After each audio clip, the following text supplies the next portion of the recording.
part of the promised land. But there is a great area here, quite a bit of, if you read verse 3 here and 4 specifically, pretty descriptive area of what the promised land is. Now, we know, Pastor Rob mentioned this last week, might have been 2 weeks ago, that all the fighting in the Middle East is right there in the Gaza Strip, right? And that's where a lot of the conflict between the Palestinians and the Israelites, the Jews, is going on right now, right? Palestinians say that's their land, the Jews say no, that's their land, and that's why there's been fighting there in the Gaza Strip forever. That's not all of the promised land, right? That's just a portion of it.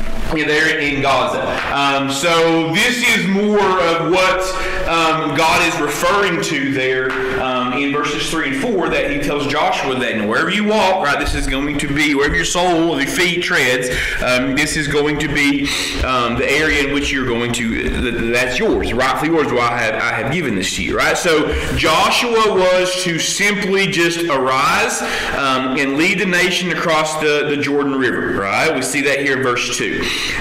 So getting a couple of million people here, now this is what this is. There's a couple million Israelites across the Jordan River in the middle of a flood stage. The Jordan River at this point is in flood stage. Was not obviously going to be an easy thing to facilitate. So this is a really good test for Joshua's early on of his role as a leader to get them to cross the Jordan River while it was in the middle of flood stage. Okay, now, rather than giving very specific instructions to Joshua regarding on how to cross the Jordan, right, God turned first to the topic of the land.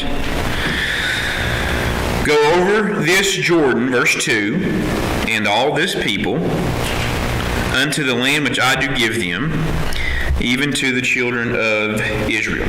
Okay, so God focused here more on the topic of the land. The promised land, right, was essentially but is a gift to Israel by God.